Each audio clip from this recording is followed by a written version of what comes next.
I don't think that you're a very good singer. Excuse you, I'm better than Sam. Sam is such a low bar. Oh wow, then... You all want to hear my singing? Oh wow, he just offered, okay? Never mind, I'll find someone like you.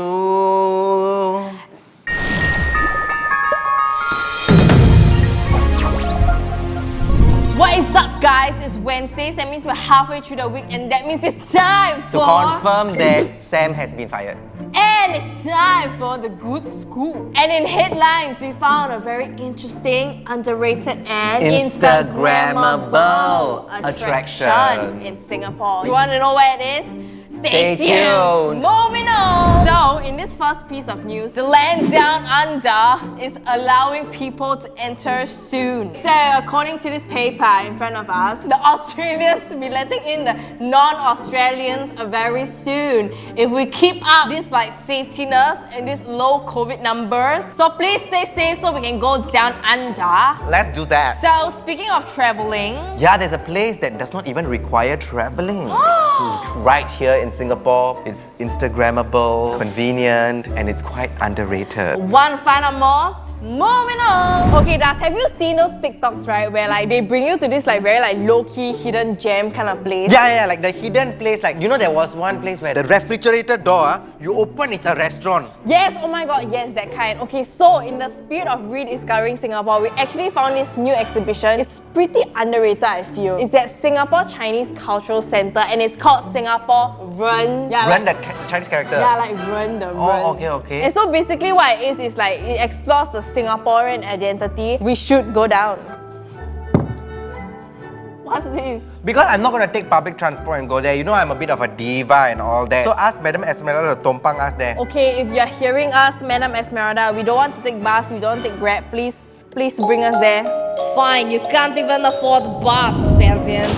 Whoa, Das, what a change of scenery! Not bad, right? Now that we are at the Singapore Chinese Cultural Centre, I feel we should do this in Chinese. 你在 test 我的华语 is it? Yeah. 张老师 I will do you proud. 来。大家好，我是 Das。大家好，我是 Nicole and 现在我们在 Singapore Chinese Cultural Centre to 观察我们的 extent of 我们的 Singaporeanness。对，现在 if you want to 观察我 test 你，后面的字是什么来的？文化交。Okay, you know what? We just English. Yeah, I think so. So anyway, this exhibition is really very cool. They showcase the Singaporean Chinese identity, and what I really like about it is they split it up to different segments, and so you have food, and then there's also traditions and just everyday happenings at home as well. And this place is also very Instagrammable. So for all of you out there who want to keep your Instagram updated, please come on down and take some photos, and don't forget to check out the exhibit. We're going to show you some of the highlights of this place. And so it's the Chinese to say,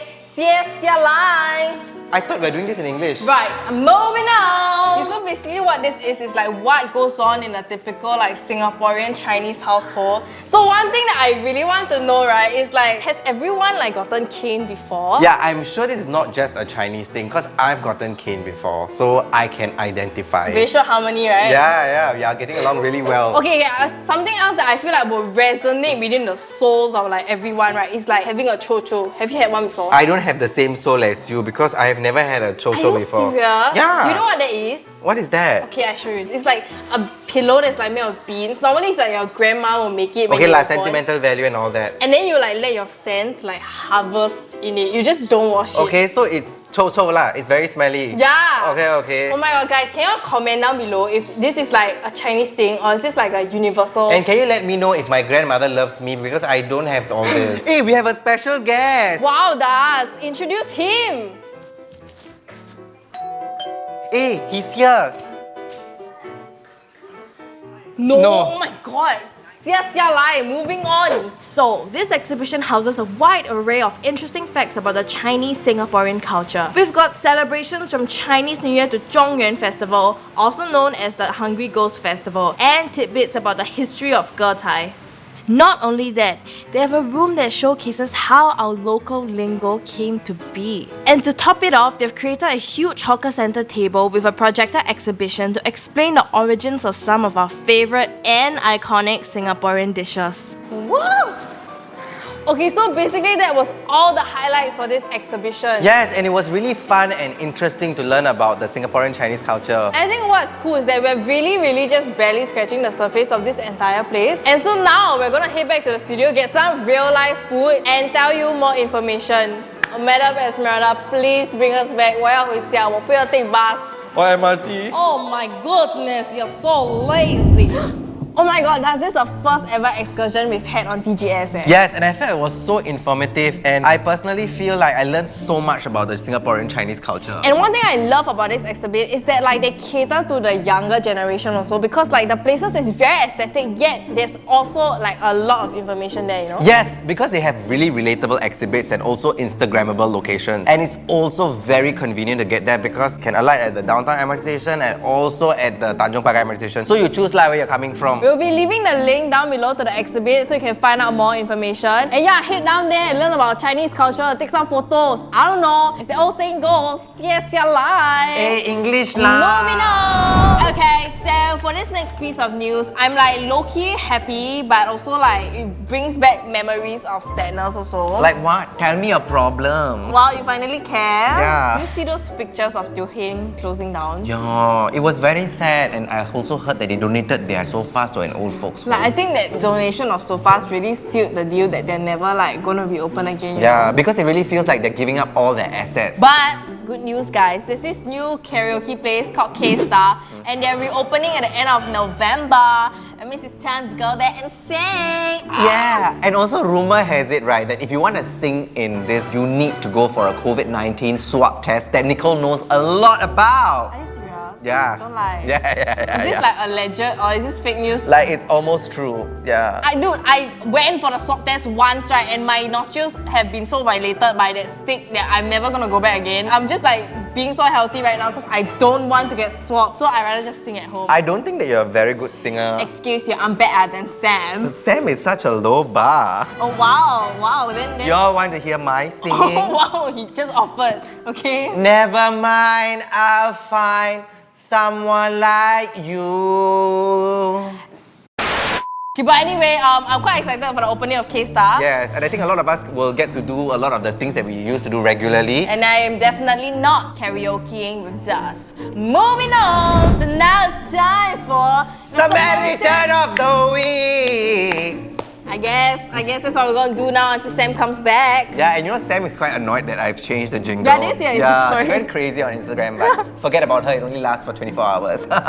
So this GrabFood delivery man, he was actually delivering soup in like a paper bag, and like just as he was literally at the doorstep of the customer passing over, then the bag gave way and the soup just like, customer's like, no, it's okay, I understand the hardships of a Grab driver, Yeah, it's okay. actually like they really have a very tough life, guys. And then after he left and then continued on his deliveries, right, he found out she actually tipped him $5 So sweet, right? She not only had to clean up the mess, she went over and beyond and gave him $5. Yeah. I want to work for Grab. That's if you get people like her, but if you get people like yourself, I feel attacked. you will end up getting a strongly worded, passionate letter from Grab How do you know me so and well? probably be trended. Okay, so like I think if it was me, I would write a letter to Grab and say like, please pardon him. But of course, I might attempt to get a replacement because it's not his fault, it's not my fault. Yeah. I feel like the person who packed it should be more responsible knowing that it's a soup, right? So I'll just make sure that I protect him in the process and I'll ask for a replacement. Like, I actually will. But I will definitely not give him a $5 tip on top of that. I mean, that's just pushing it, right?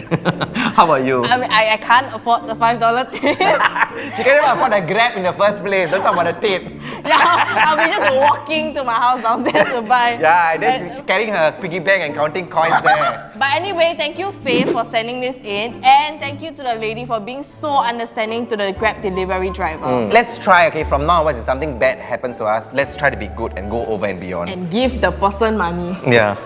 Moving on. So COVID-19 has definitely affected a lot of people adversely, be it like mental health or like work or just like your daily routine. Yeah, because I think like the whole COVID-19 pandemic has disrupted a lot of people's lifestyles, and I think there's a lot of adjustment that we need to do, and some people are not coping very well with that. Yeah, and I feel like it's really okay to also like acknowledge that you're not coping well, you know? Yeah. But I feel like in Singapore society, we kind of try to like hide it a bit, Yeah. and then we just like, no, I'm still You know, going like strong. if we have a headache, we go and get a Panadol, right? Yeah. But like if you're suffering from some mental health issue, we tend to like come up with our own coping mechanisms to deal with it as opposed to seeking professional help. So basically the woke salaryman really acknowledges that there has been a mental shift amongst all of us, lifestyle changes, work issues, not having enough money and all that. So they are working with Safe Space to actually get free therapy for people who really need it. But also because they have already extended this to a lot of people, all these slots are running out really quickly. Yeah. But what I heard is that they are making up for it by trying to accommodate as many people as possible. Okay, so apart from Safe Space, I believe that there's a lot of places where you can find help. So we're just gonna leave the links in the description down below. Stay strong, guys. Sarang eh, Moving on. So a bunch of volunteers actually had this like great idea, because whenever we go to the markets and all that, we see all the very good looking fruits and vegetables that are pristine. Oh my, I thought you were gonna say good looking other things but vegetables. I'm talking about you, baby. We do have to acknowledge I am pretty cute. Okay, no. So let's continue on the volunteers, right? Some of the fruits that are not very perfect, a bit deformed looking, they are actually edible. So these volunteers actually collect all these, you know, leftover and unused fruits and vegetables, and they put it in the community refrigerators in locations where they are like our vulnerable communities. I think that's really cool because a lot of us are conditioned to think like if it's bruised, then it's a bad. Or like inside confirm got worm, or like it's spoiled, or like, you know, and stuff like that. But actually all these are edible, right? Yeah, okay, so my friend actually did a project about this lah. So basically what like these markets do, right, is they really like streamline all the beautifulest food, right? Then they put it for display. But all these like ugly us, like foods, we also deep down inside have personality, right? Are we calling ourselves ugly or the pretty fruits? Let's be real, we're the ugly fruits. But anyway, so like what they do is they take all these and then after that they distribute to all the vulnerable communities, and they actually managed to hit like 800 kgs worth of wasted food now with like a brand new lease of life. Can you imagine, right, if these volunteers did not do all these things, like where would this 800 kilos of food go to? It would be wasted. That's damn sad. Yeah. So kudos to these volunteers and also not wasting food. Please remember that food that does not look good still tastes good. And that is all for the good scoop, guys. Remember to eat your vegetables, whether it's ugly or pretty. We are the pretty ones. Yes. From some angles. For some angles. From selected angles. As the old saying goes, click here for more and click here to subscribe. Yeah, we're definitely not karaokeing together. I think that's why they want swap tests. Maybe they will give us a singing test also before we go for singing. They were like, can you please sing this key? Alright, thank you very much. Come back next week or year. And now with Nicole.